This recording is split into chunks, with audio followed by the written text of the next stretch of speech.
oh my gosh, I'll never forget that feeling ever. I wish you could bottle it. I wish you could bottle the first feeling of when you've met your person. Seeing their name pop up. Oh, and the chills that you get. And when they say like, I love you, or like, I want to hold you, or something like that. It like makes you like... I wish you could bottle that. We took an unfortunate situation, and I feel like it allowed us to see what we could do together and how we could work together. I think it built resilience in us because we saw from the beginning, if encountered with these challenges, this is how we act. Yeah.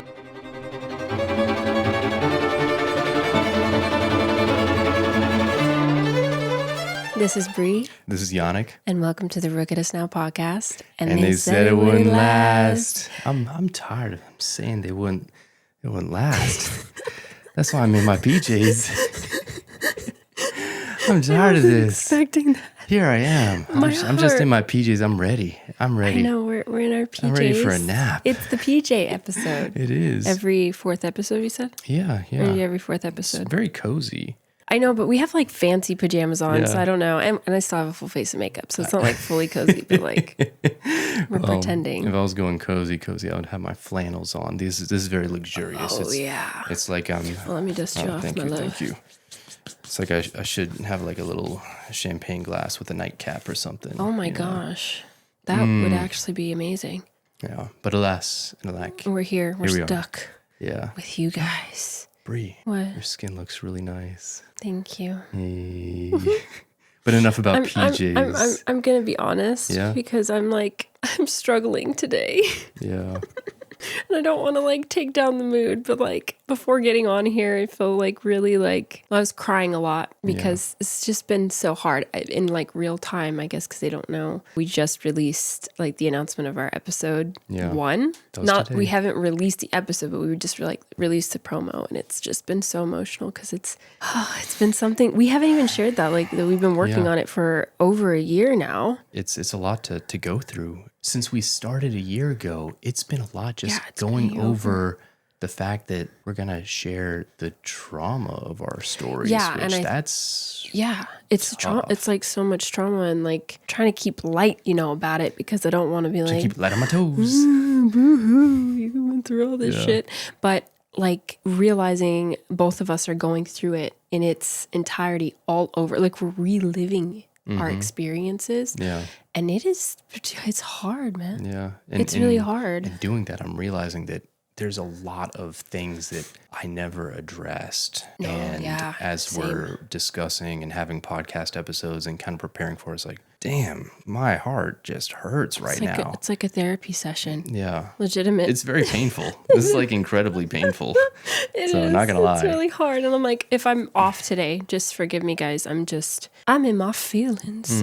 And it's okay. It's mainly just because like my hope is that this podcast, gosh, I just hope that it helps someone that was like us. Yeah. Just one or two people maybe. Is that because of some of the feedback you've been getting today? Yeah, some of the feedback that I've been getting, most of it has been so overwhelmingly positive and exciting. And I'm so happy to like be here with you guys, and that's why I feel like I wanted to share and like talk about it before we jumped into today's episode. But like so much has been positive, so I don't want to like discredit that. But of course, in everything, when there is a negative thing, it does affect you.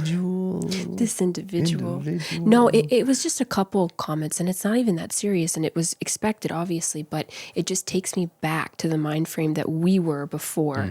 Like back when we thought they held power. Back when we thought the organization and people in it owned our lives. Owned everything. Yeah. And I just it transports me back. Like I'm seeing these people comment like what I was commenting to people who were XJWs and apostates. Yes, on my page. And you're like, look up the bite model. And I'm like, oh my gosh, like this was me. And I mourn that innocence almost. Yeah. Because once you can never go back, and it's just so hard. So anyway. You can never unsee the man behind the curtain. No, you can't. And that's why I think that they use the term waking up. Yeah. Because like there's people that go back to sleep, but holy it's so hard. So anyway, I'm sorry. I didn't mean to bring it down. No, thanks for. I just had to mention that because it's like in real time. Like it's starting, and this is like so crazy. I did not expect I knew there will be people that were excited to hear us talk about everything and our journey in its entirety, because we didn't want to just talk about our experience as a Jehovah's Witness, because there was so much more to it.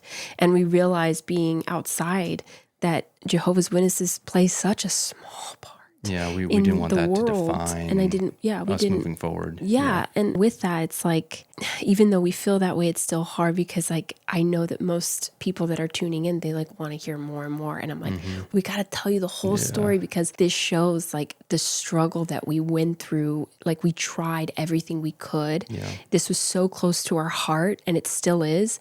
It's not something that we just... It wasn't something we took lightly. The misconception for Jehovah's Witnesses that do leave is that they don't take much consideration in it. They're chasing after something hyper selfish or like something sinful or whatever. Yeah. Oh yeah. And absolutely. that's why they leave. Yeah. If you are a Jehovah's Witness, I feel like how we were, you cannot conceptualize the fact that people actually leave, and it is a hard thing for them to do, because they're making a choice that is of their own volition. And it's incredibly difficult. Yeah, it's incredibly difficult. I just thought that like people that left when I was in it were dumb. Yeah. I thought they let Satan overtake them. And I was just like, you're stupid. And I see that same kind of energy directed towards us, of course. And I'm just like, oh man. I was in your shoes. I was right there, like so close. Ugh. Anyway, okay, so I'm done. I don't know if we'll even keep that in, if it's even worth keeping into the episode, but I think it adds good context. Yeah, just where my emotional state is right now, because it's just a lot, both talking about all of our trauma, but also like going through the motions all over again. But all in all, I hope that this helps people. Like that's all I want. I wish we had this when we were going through it, when we woke up. Yeah. I wish we had something. I mean, we had some stuff, but like it wasn't quite like this. Yeah. This is, I hope this will be special to people. I hope so. Yeah. I hope so.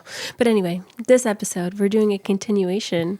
Wait, what is this episode called? This episode is Go the Distance. What is this episode? What number is this episode? 4. Oh, episode 4. Go the distance. Find my way. I will go the distance. I love this. Yeah. I love this. Hercules, baby. Yeah, this is our training montage. That's right. Hell yeah. Hell yeah. We left off with a wrench in our plans. Oh my gosh. We were trying to have a most honorable courtship. We were succeeding. And I thought that everything was going great. And then, rug was ripped out from underneath. You were left high and dry and without a... I was you were left homeless, carless, and phoneless, and bank accountless. And I was left scratching my head like, what the hell just happened? Like, what? I had just turned 18 too. Like, it was barely a month after my 18th birthday that I lost my phone, not lost. My phone was taken. Confiscation. My car was taken. My bank account savings were confiscated. Straight to jail. My gosh, straight to jail. Straight to jail. Do not pass go. No, do not pass go. Yeah, I was left to figure things out all on my own, and I felt like I was set up for failure for sure. Yeah, you were set up for failure, and I was there kind of, but trying to be supportive, but also I could only do so much. Yeah. But I also took this time to see what you would do, because really? We didn't know each other. Like we were in love, but we didn't know each other for that long. 4 months. Yeah. And I was like, okay, here is her opportunity to throw caution to the wind and, do whatever the hell she wants, go mobbing down the streets with the sirens blazing, just go crazy. Yeah. Pew, pew, pew. I could have. Yeah. But instead of that, you were very responsible and went to your classes, finished up college, went to your job, went to the meetings still was or going out worship. In ministry too. Yeah, ministry. Trying to get my 70 hours a month. Door knocking. Like, that is bizarre to me. And even just going to the meetings, like during that time, like that was the first week. And I remember I was like still trying to keep up appearances and like everything's normal. But like I couldn't even handle being at the meeting because I was like crying because I'd see my entire family, like acting like nothing had happened. Yeah. And I just cry in the bathroom, like, what the fuck? And why was I there? Like, why did I have to go to meeting? Like, not only that, you showed up, but you had to bum rides to show up. Bro, yes. So yeah, I remember that. I had to freaking what did I call it? I poach rides. I had to poach rides from people. And because like not everybody, I had to poach rides from non-witnesses, and that was like a really bad no-no. So I couldn't tell anybody that I was doing that. You had to be careful. Yeah, I had to be, but I had no other option because like even the Jehovah's, like my friends in the congregation, they weren't available. Like they couldn't just drop and go and come pick me up to drop me off at work or pick me up to drop me off at school. It was like such a far few people that were able to do that. Some were able to, but oh my gosh, having to do that, poach rides to go work, to go like for no reason, like for really no reason. That was a time. It was very, very strange. Oh my gosh. How did you feel like about all of this happening? Like, I really want to know like what your opinion was, or go back into your mind of when this all hit the fan, the week of, right? The week of. Getting kicked out. You already had talked to my dad. You talked to my Nana. You were, pretty much trying to figure out what the next steps was after you found out that I was going to stay at my aunt's house on her couch for a month to finish my clinicals. Like, where were you at? At that point, well, one, I was really impressed at your determination to keep things going on your end. I wanted to help, but I couldn't. You couldn't. But I felt betrayed, honestly. I felt really betrayed. I started getting really close to your family. I felt like, your siblings were, like, we had a really good thing going on. I have 3 other siblings, by the way. I didn't mention that. I loved those kids. Like, it was, they were such cool kids. Still love them. Yeah, and like, your dad, like my dad, he was in prison or out of prison, or I don't really remember at the time, but we weren't obviously having any sort of communication. But I was hoping to have a father figure in your dad. I really wanted that. I wanted, to have that. Gosh, how do I even? No, yeah, you wanted to have a father figure. You wanted to have the comfort of another man that was proud of you, I guess. Yeah, in a sense. No, that's actually that really hits it on the head. You were hoping for my father to be that, but you didn't realize he couldn't even be that for me. So so that was the sense of betrayal on that end. Hard. You tried so hard. Confusion. Yeah, I did. I wanted that so bad. I know. So I wanted it too for you, and I wanted it for me. Yeah. But how did you feel during that time? Did you feel more a sense of like abandonment, or like finally you have freedom because you're 18, left the house? Gosh, it's a mixture. It definitely was. If I'm being honest with myself, it was a mixture of not necessarily abandonment, but I felt I won't even say betrayal either. I felt discarded. I felt worthless. I felt like they gave up on me, that we had worked so hard. At least I was trying to work hard on our relationship because we had a troubled relationship from the beginning, but that's the emotion. It was discard. I felt very discarded, and I did what kind of helped me not feel so bad and in my feelings was the freedom aspect, because this was the first time in my life that I had true freedom, like ever, because I was from such a strict and controlling, abusive household that this was like the floodgates had opened, and I was kind of just in shock. Like I couldn't believe it that I could like just be and not have to answer to anyone. And I was just like on my own, and I didn't have to text of when I was going from school to work, and I didn't have to, in our relationship, submit my phone at night at 10 o'clock for things to be read. Like I actually had some privacy, and that was riveting in itself. So it kind of distracted me from the feeling of loneliness and discard that I had felt. So a bit of silver lining in a way, maybe. Absolutely. Help me through it. And I put all my eggs in that basket, and then I did what I wanted to do all my years. Get an iPhone. Got an iPhone. Yes. That's what you want to do all your years. I wanted to get an iPhone. Wanted that blue bubble. My dad had an Android. He was Android family. And I wanted an iPhone so bad. I could not afford no iPhone. Why was I? Anyway. I was so excited when that blue bubble showed up. I was like, oh shit. Oh. Yeah.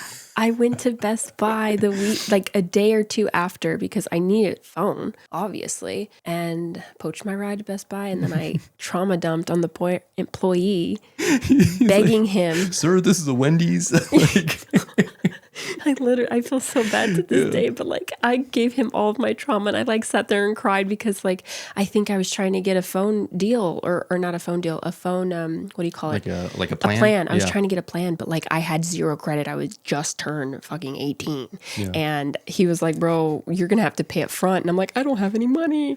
Like I literally have nothing. I just got kicked out of my parents' house," and he was like, "Whoa, what the fuck did this?" And also, blah blah blah blah blah. You know, help me out. And he was like, "Okay, bet, I got you." And he helped me out, and then I got my phone. But then I got to finally have like my own Instagram, because from that point, my Instagram was still controlled, even though I was 18, by my parents. Like there was certain things, if ever I wanted to post something, I had to submit it for approval. So it works great because I have that experience now working with brands. I've always had HR review. Yeah, I've always had to submit posts for approval. That's funny. So, I know this. Yeah, I know this process. This is easy. Yeah. But like I didn't have to do that anymore. I could actually toggle my account to public, and that was something I always wanted to do because I was obsessed with the idea of influencing, I guess, content creation, if you want to call it that, from like the moment that Instagram was born. Like I remember just being excited to share and connect with people. Maybe because I was such a lonely person that I craved that. And I mean, I'm a Leo, so I love attention. So there's that. But like literally, I remember toggling on that public Instagram thing, and I just knew everyone in the area was going to be watching my stuff, and I wanted to connect. I wanted to make friends with people. I wanted to build my own little community because I feel like I had such a hard start. Like I already had a bad reputation in my community, right, in the area, and my parents kicking me out only made that worse because now I like fell from grace even further, and now it tainted our relationship going into it, which was also, I guess, what you could consider betrayal. Because my parents knew that. They knew that my reputation was not good. At the party that we met, people were still talking about how I got disfellowshipped and stuff. So I was trying to recover that, and I used Instagram as a way to be able to recover a community or build a community from my own perspective, I guess. Yeah. Does that make sense? No, that totally does. I didn't realize that that's the point that you went public. Yeah, I went public. I don't know why I didn't remember that. But, and because you were always following me. Yeah, I'd approved you to follow me, so you're in there. I was in the circle. But I had finally toggled on my account to public, and it was such a big deal to me because I wasn't allowed to. And I knew like what that meant for me. And from then I've never no, that's not true. I was going to say I never put my account on private again. I did. We'll talk about that. But you want to get a little teaser on that, or? Oh my God, I got rid of all the Jehovah's Witnesses that were on my page, and that was in 2020. But we'll get to that. We'll get to that. No, 2019. 2019. That was 2019. After a stalker situation. Yeah. Guys, we have stories for days. We were very devout when that happened. Stories for days. Yes, you're spilling all the tea tonight. I love it. I'm so happy. So I was posting on Snapchat too. I was like, look at me, I'm living my new life. It was how I coped. It was my coping mechanism. And I mean, it still has been all this time, my coping mechanism, my content creation, my social pages. And that's why this is so dear to me, because it's like my little therapy. Yeah. And here we are, spilling the beans, spilling our guts. Spilling our guts. Yep. But yeah, so after I got my phone, I knew that we both needed to do damage control. And we were doing a lot of damage control the week that I was kicked out, to talk to everyone that we could that was involved. Because the thing is that my parents, they started switching up the story that you were no longer failing. I wasn't no longer failing my classes, but because that they just didn't approve of the relationship. Yeah. And they had like, I guess, things that it was so confusing because everyone had like a different story. People that would talk to my family and then come back to us, they would say different things. Like some people would be like, obviously, if you were doing the right thing, why would your parents kick you out? Valid. I was like, valid. Yeah, why? Why? I was like, we're not doing anything. I was like, I've been following the damn rules. I know, from like, every single point. Like we were following all the rules. And it was just, it started getting really messy and confusing. So like so many people were like texting us. And I remember having literally the relationships completely destroyed, like that I Dissolved, never recovered. That even we were developing as a couple, like with our chaperone people. Oh, yeah. And it never got back or never recovered, because the way that my parents had formulated, I guess, their side of the story was painting us that we were trying to deceive everyone else, and that we were, I guess, going behind everybody's back and having sex before we were married, or messing around, maybe not fully having sex, but doing stuff. Right. So it just like that hurt. And that was so hard to have to go through conversations every single day, constantly, and talk to this person. And we both had to do it separately. Talk to this elder, talk to that brother, talk to that sister. I had to hear it from this person. I had to hear, like, I was being reprimanded by several different people that weren't my family, that weren't any of my relatives. All of the relatives that I had on my side were pretty much, majority were on like our side. I hate that there were sides, but like most, like my auntie that I was living with and my Nana, they were like totally like, we knew something was going to happen. They knew things were tumultuous behind the scenes. They just didn't know to they what understood. Extent. Because I'd shared with them stuff in the past, and so that's why they could trust me, and they knew it was a bad situation. But anyway, then the situation became so manic. It started feeling really strange because then my parents came on and been like, we didn't kick you out. They started gaslighting me. Like, I made it up in my head that they gave me an ultimatum, which honestly, I was like, maybe I did.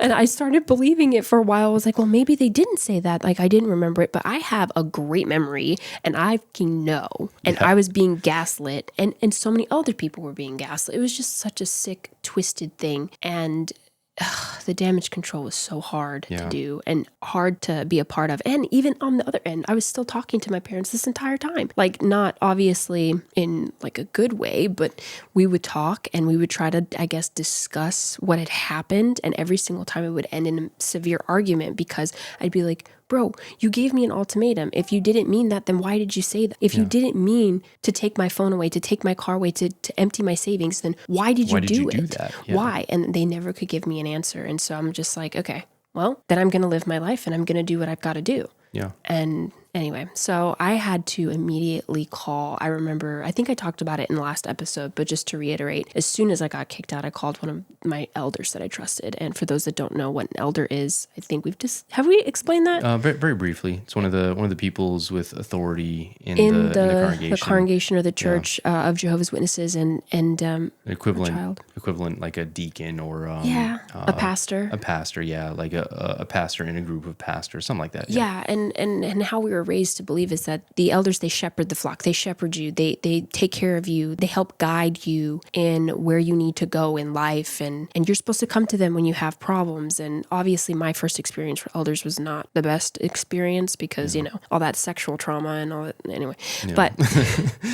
But I still was like, I need to do the right thing, because this is what Jehovah wants me to do. I need to go to my elders and tell them the situation from my point, and ask their advice, and like petition them to tell me, like, what do you think I should do? Pray for me, like, have Holy Spirit guide you to help me understand what I should do, because I was willing to do whatever. That's the big thing, having Holy Spirit to guide you. Yeah, I wanted them to help me, and I wanted this particular elder that I was closer to help me in what I needed, to tell me what I needed to do, because I was praying to Jehovah the entire time, but I also knew that like talking to an elder was just like the step further, like you were really getting in there. So I talked to him and I told him everything, and he had known my situation from when I was disfellowshipped too. He wasn't a part of my judicial committee, but he was around the situation and everything, and he had told me something so prevalent that sticks with me even to this day. And he was such a good guy, even though I never want to demonize people. And I think you brought this out earlier when we were talking today. I don't want to demonize Jehovah's Witnesses, because not everybody that is Jehovah's Witness is,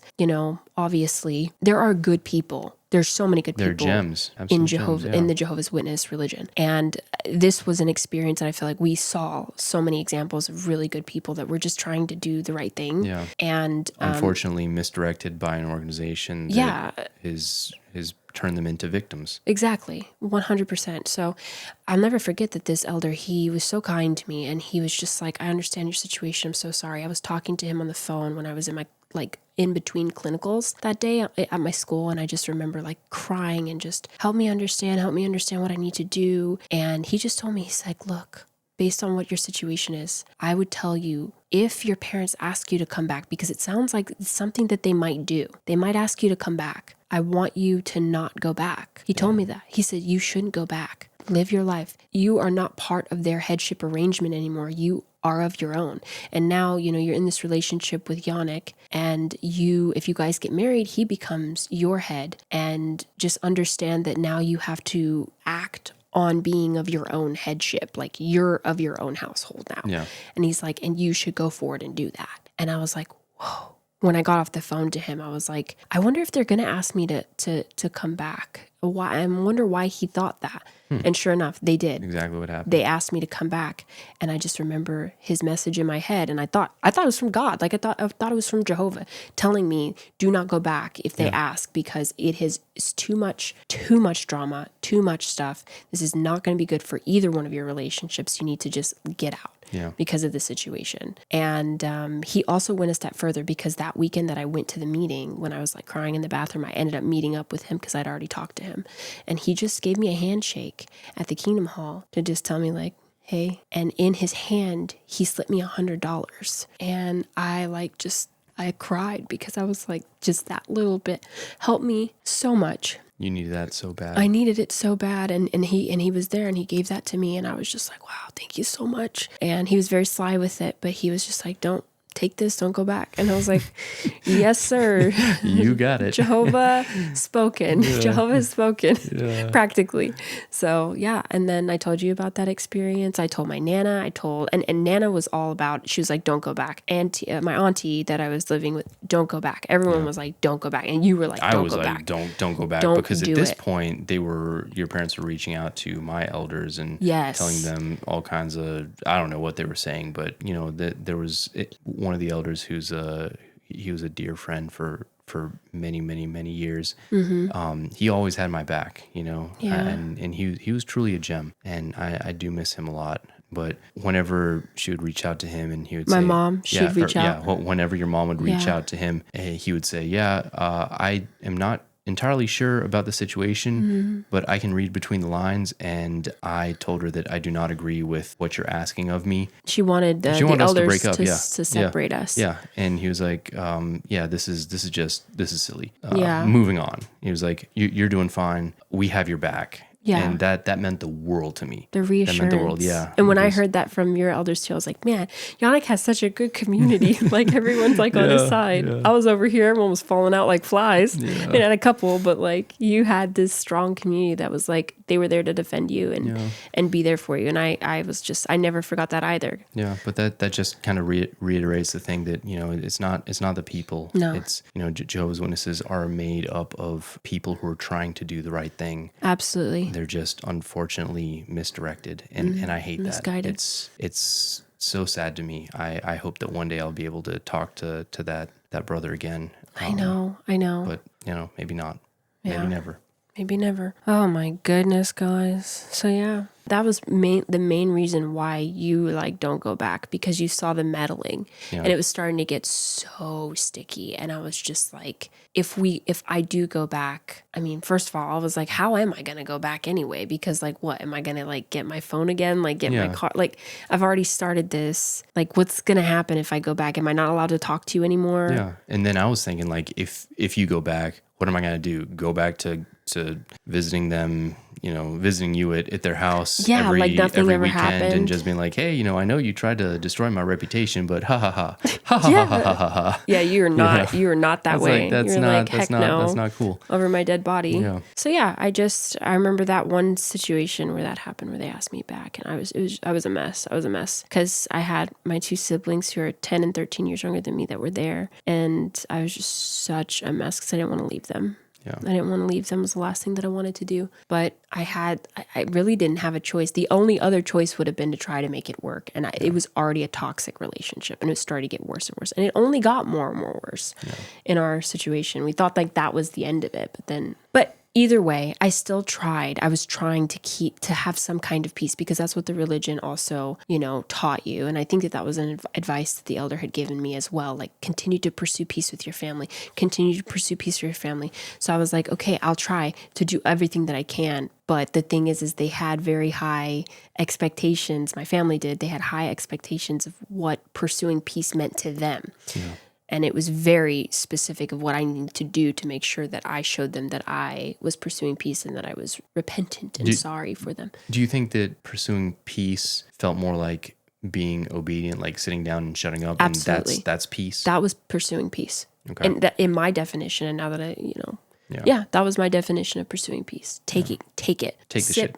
Sit and take it. Take your beating. Because it's not worth it. You think about like when you pursue peace, it's like keeping the peace in the congregation is the most important thing. Keeping the peace between the relationships of people in the congregation is the most important thing. So you want to do it at all costs. Yeah. Even if it means that you're uncomfortable, even if it means that, you feel hurt about something, it doesn't matter because the peace in the congregation is the most important thing. Yeah, more important than boundaries that need to be set. Absolutely. Because your comfort is not the number one thing. It's your boundaries are not. It's all on how the organization looks. It has to do with keeping the peace so that nothing looks bad on the organization. Yes. 100%. Yeah. That was so bad for me, especially being that I left an abusive situation and I could have been completely free, but I kept going back to, no, I need to interact with him. I need to pursue this. And I would every single week I'd talk to my mom and I'd talk to her until I was blue in the face. And I knew that it was just going to be the same cycle over and over again, but I felt like I needed to take it in order to pursue that peace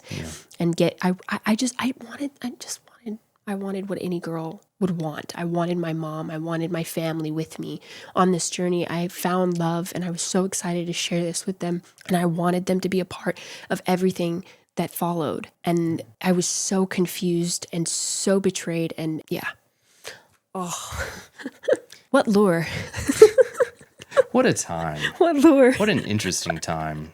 I really think my parents did hope that I ran to you immediately. Yeah. It would have canned my entire reputation if I had went directly to you. And you were way too smart for that. I really think they wanted that. Yeah. And so many people around me were betting. They were like, she's going to go straight to Yannick and they're going to get in trouble. And then that's it. They're going to fail. They're going to fail. Look at us now. You didn't run to me. No, I didn't, obviously. You ran to California. I did. But I was saying, like, when we were talking about it, I was like, even if you wanted to help, right? And I did want to like run to you. The ideal situation would be that we would live together. But in Jehovah's Witness land, that is not at all. Yeah, it's not even in the realm of possibility. Yeah. No, the only way to live together, the only way was to be married. And that's the only way we could live together. And if we immediately went that route with the courthouse wedding, it would be looked down upon. And more of a scandal than what it already was. And then it would prove my parents right because they claimed that we had messed around before we got married. So we didn't want to give them that. We were like, no, we worked so hard to maintain abstinence. And I had maintained my virtue. Yeah, you had maintained your all whole these virtue. years. All these years. For it to just be like, no, we had to work on it. I was pure as the wind-driven snow. Yes. And you... Maybe not that pure. But I was pretty pure. You were. I was pretty pure. You were so cute. I was so naive. I love you still, but yes, you were. But yeah, that was the one reason why we couldn't like be together right away, and I couldn't run to you immediately. And then another reason was you were broke AF. I was so broke. You had nothing. You had nothing. Mm-hmm. I mean, but it wasn't really your fault because only years prior did you take a vow of poverty to serve at Bethel. Yeah. So you didn't have left anything. A career firefighting to go and do I guess what did you do there? The equivalent is like a mission trip, Mission trip, and serve where the need is greater to those in the know. And mission trip at Bethel. And then Bethel. Okay, and then Bethel. And then I came back, had to start from scratch. Yeah. And no job. Yeah, no job. And I started doing carpentry.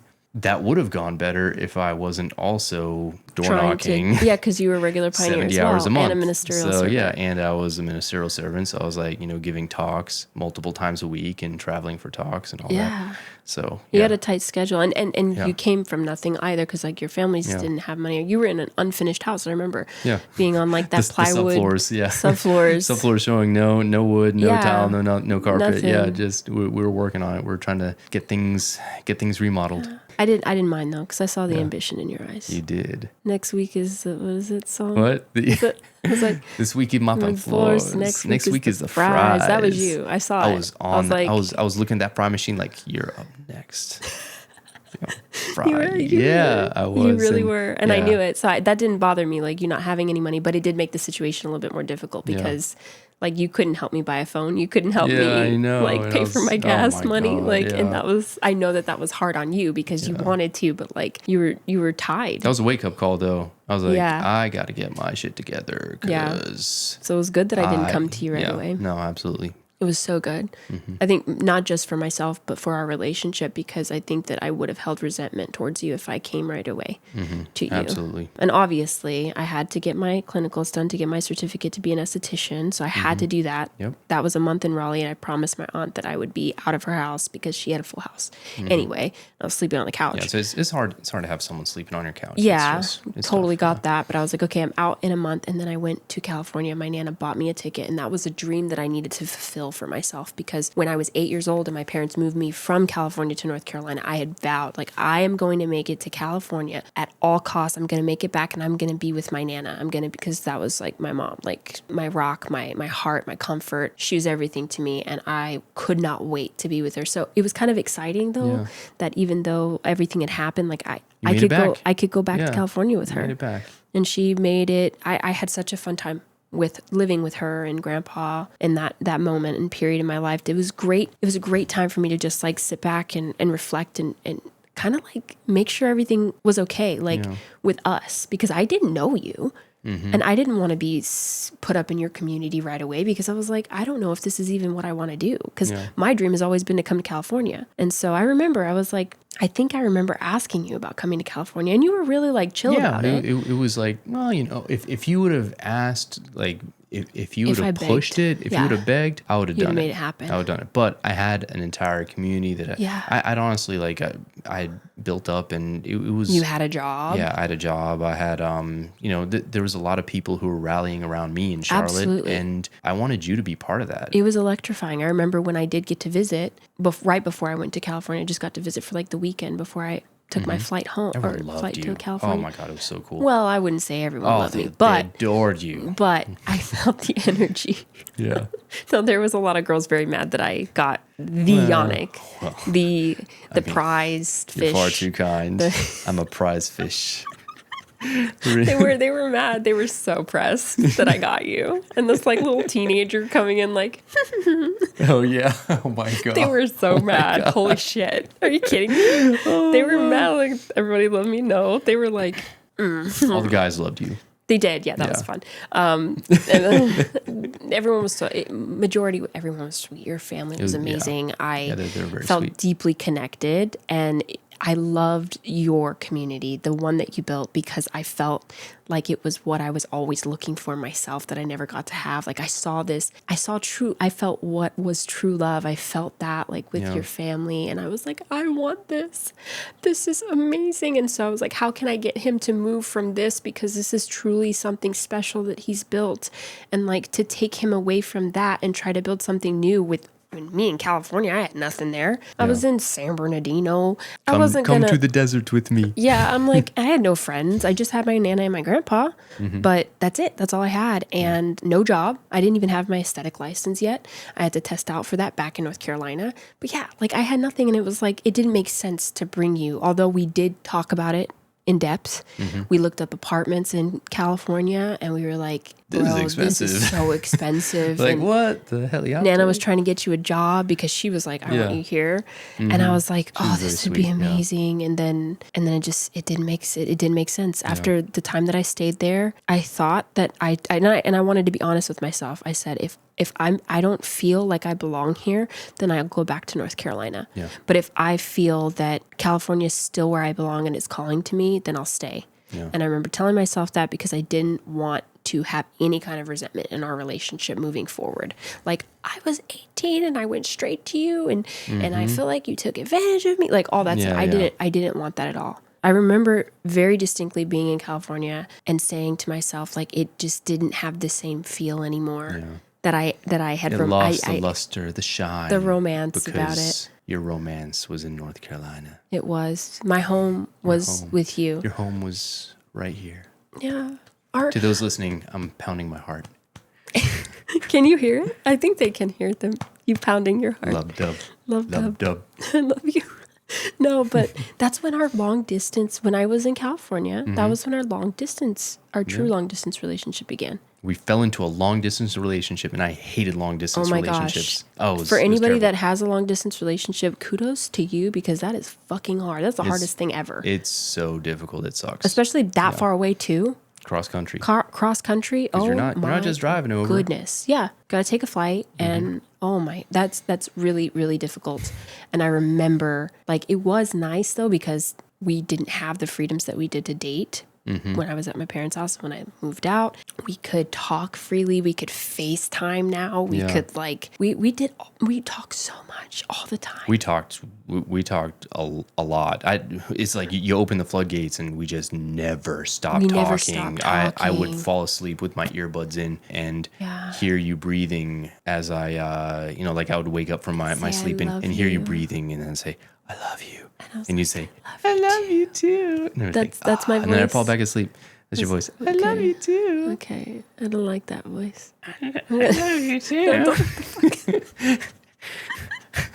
I remember those times. Yeah. Those were special. And then, oh my gosh, every morning, daily text. Daily text. We do our daily text. The Bible's text in the morning. Oh, yeah. And for those that don't know what that is, it's the Bible. Well, I feel like most religions have a daily text. Yeah. Okay. I feel like I've heard that.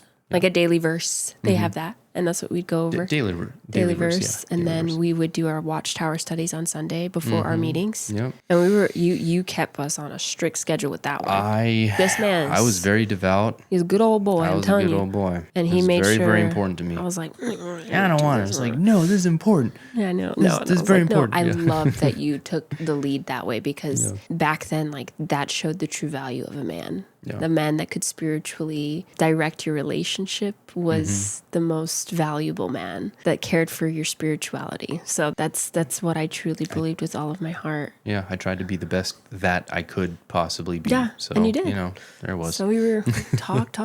But that, not being able to be together in person was agony. Yeah. And what's funny though is during that time, because we were talking so much, we actually set our own boundaries. Yes, which I think that I really feel like is so important. If you find yourself in a long distance relationship, you need to set some boundaries, because it got nauseating after a while. I was like, I can't do anything. I can't work. I can't get anything done. I couldn't sleep. Yeah, I couldn't work. Yeah. Couldn't eat. The funny thing about that is that you had all these restrictions set on you to establish boundaries when you were with your parents, and then unreasonably though. Yeah, and when you had like full freedom, so that you could continue being a responsible citizen contributing to your community, you set your own boundaries. So of your own volition. Yeah. Turns out, leave you alone and you're a responsible person. Yeah. And I feel like that goes for anybody. Like you'll figure it out that like there's things that you need to do if you want your relationship to be successful. Yeah. Yeah. Cause we had so much fun talking together, but we could tell that it was like affecting other aspects of our life that wasn't necessarily good, and we couldn't be present with people around us. It was taking too much. So I remember like we started setting boundaries of when we could talk, when was good to we'd have our FaceTimes, I think, at night after you did your work, and then do our little Bible reading. We'd have our Bible reading, and then would have like scheduled times like talk, so that we could like keep it under control, because it was starting to get like crazy talking all the time, every single second. But it was new. That was wonderful. The new relationship, like getting to know each other. The honeymoon before the honeymoon. Like it was like, oh my gosh, I'll never forget that feeling ever. Man. I wish you could bottle it. I wish you could bottle the first feeling of when you've met your person and that like seeing their name pop up and the chills that you get. And when they say like, I love you, or like, I want to hold you, or something like that. And it like makes you like, I wish you could bottle that. Man, no, I wish you could bottle it. I think that's really what helped get me through, is just the excitement of how nice it was to really learn you, like to really interact with you. And I mean, I feel like during that time, our souls fused together. Like literally. That's beautiful. I felt like that. We took an unfortunate situation, and I feel like it allowed us to see what we could do together and how we could work together. I think it built resilience in us, because we saw from the beginning, if encountered with these challenges, this is how we act. Yeah, I thought for sure that once it all went down that you were going to just peace out and leave. I was like, no, ma'am. And you're like, no. And I was like, well, shit, if he can do this, then we can do anything. Oh yeah. Cause I was thinking to myself like, well, you know, if she sees this is how I treat her, then when we get married, she'll know that like, no matter what, I'm not going anywhere. Yeah. You're there. So that, it if anything, it was a blessing in disguise because it allowed us to see what we were made as a couple. And I feel like having those tests in the beginning of the relationship can really tell you how your life is going to go with that person forever. Like truly, like how you handle trials and how you handle conflict and things that happen, because everyone has their own situations and crazy things that happen in a relationship and at different points of the relationship. But how you guys act together as a couple is going to pretty much determine what kind of couple you are. Absolutely. And the longevity of your relationship. Yeah. Absolutely. Just saying. No, as nice as it was going through those difficult challenges to build the resilience, I wanted to see you. I want to see you so bad. I know. I think that's one of the things that helped me through our time was the fact that before you went away, we had so many moments that I could cherish. Like we had these dates that we went on, you know, in Charlotte and Raleigh, and I could, you know, look back on that. And maybe that's a kind of a tip or a pointer to someone who's in a long distance relationship. When you do see that person, make it special. Like cherish those moments, make it special, make it something, make it extravagant, because that holds you over until the next time you see him again. See them again. Yeah, because although long distance relationships are very challenging, they can happen and they can develop into something that's long lasting. Blossom into something beautiful. Beautiful. I'm so happy that happened for us. But anyway, so I truly felt like I was so confident that you were the one then. So confident. I knew it. Like I just, based on that alone. It was crazy though to me how you honestly took a pretty big risk on me, because like I said, I didn't really have a whole lot going on, but you took that risk, and I knew I could, because you were the first person that I ever felt my true self with, that I felt safe with, that I felt comfortable with, that I was so connected to you, and I was just like, this is it. Like, what else is there? And I think that's what I discovered when I was in California. I was just like, no, this is my soulmate, like twin flame. Like we're meant to be together. Yeah. And I was trying to not believe that because for some reason I felt like, you know, based on my own traumas, that you were going to walk away or something bad was going to happen. I was trying to get in my own self. Like I was trying to get in my own way and sabotage myself. Yeah. And I was like, no, he's not going to stick around. Like, no, this is not going to be. But I realized it when you were just constantly showing up. You were just there for me. You were like, I'm here. I'm not going anywhere. Yeah. I was like, I got you. He's the one. I got you. Signed, sealed, and delivered. I'm yours. Yeah. And then you got delivered back to me. Delivered back. Yeah. I came back. Oh my gosh, you got me flowers, the most beautiful flowers. I changed my hair because I was like, I'm a new woman. I went blonde. You came back a blonde lady. Yeah, I was like, ooh, who is this bombshell? I spent a lot of time with Nana. She was blonde. So I was like, I'm going to be like her.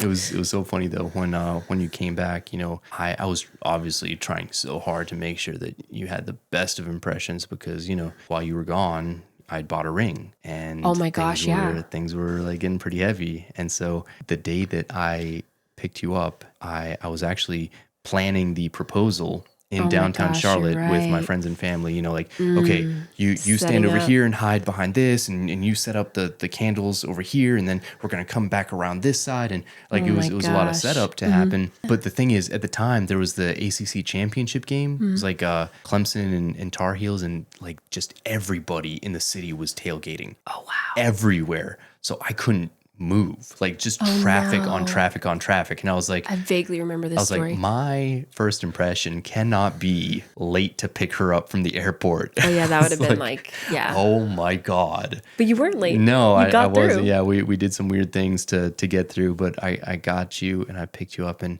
when I did, I didn't even notice that you were like, I saw that you were frazzled, but I just thought you were frazzled just to see me. But your mom and sister were in the back of the car, and they were like excited too, and I should have known. Yeah. But I mean, I knew that engagement was happening. I already bought a dress. I knew that was going to happen, but I didn't know when. Yeah. And you tricked me out for a while. Yeah. The proposal preparation was the day that I picked you up because I planned to propose the very next weekend. The very next weekend. Okay. And I had no idea.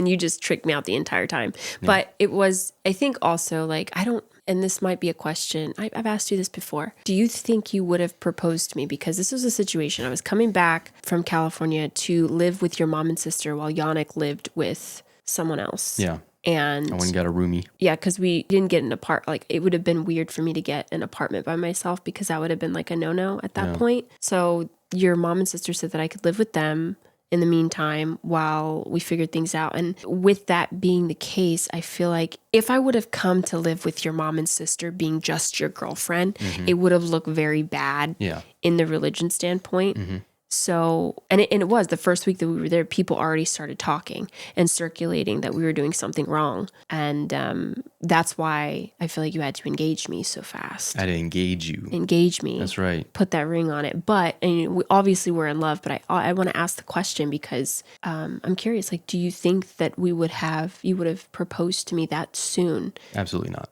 No. I think we would have enjoyed just dating for a while. Absolutely. And I would have had time to prepare a more extravagant proposal. It was so extravagant, though. Come on, it was good. Thank you. It was so good. We'll share it. I did what I could with what I had. So no, you did amazing. It was the most beautiful proposal. I think you're right. We would absolutely not have gotten engaged so fast. Ironically, I think all this effort to pull us apart is what pushed us together. Exactly. So, which is funny because it's what they wanted. They wanted opposite. My parents wanted opposite of that, but it just ended up just making it go by that much faster. Yeah, because I had a plan to get married like the next year, the following year. Because I was like, I want to be 19 when I'm married, not 18. And we're like, we financially, we got to do something quick. Yeah, because I was like, well, I can't stay with your mom and sister for long. And then how does that look for other people? Because they were already talking how like financially and socially, we had to move. Yeah, we had to move. We had to be engaged. But I mean, I was so excited. I was so happy. I mean, why wait? Why wait when you know that the person that you love is like the one? Like, when you know that, like, literally, say that to so many people. When you fucking know, you know. You know. That's and I knew. I knew. And you knew. There was no apprehension. There was no like, no, this isn't the right guy. No, this isn't. Like, there was no doubt in my mind. Like, I knew. And I was so young, but I knew. We were here. I'm happy for that. We were there. We were right there. Yeah. We were there. Twin flames. Link souls. Past lives. Oh, yeah. I found you in a past life. That's what I always felt. I always said that. I always felt like I met you in a past life and we had reunited again in this life. Beautiful. I love that. In conclusion, guys, that's going to be the end for this episode, I feel like. You think you know, but you have no idea. Yeah, you have no idea. This is crazy ass shit, man. This actually wasn't that bad. Like this episode. This episode was not bad, obviously. We're like, oh, we can, after we were going through the past few episodes, we're like, okay, this one's chill. Like, we can just This is a lot more chill. And then it picks back up again, like nobody's business in the next couple of episodes. C'est la vie. But we'll talk about our engagement. We'll talk about all the family drama, all the Jehovah's Witness drama, all of it. And then, that's it. Yeah, until next time. That's a wrap. I'm going to say just in conclusion, whatever platform that you're tuning in from, if you could do us a big favor and just leave us a comment, a like, a share if you feel like someone could hear our story and benefit from it. Give a comment if you're feeling generous and you are tuning in from whatever platform you are. It would really help support our channel and support our podcast going forward and help it get out there to people that need to hear it. Yeah. We appreciate you. We appreciate you so much. A special thank you to our Substack subscribers. Given that we just released right now in real time our first episode, I just want to just deeply thank you guys because you helped us get this on the... You helped get this party started. You helped get the party started. So thank you guys. Those who have become paid subscribers, we really appreciate you. Don't know how much that's helped fund this cause because it's a cause. And we hope that you guys continue to enjoy our journey and story. And we love you and we thank you so much. Bottom of our heart. Until next time.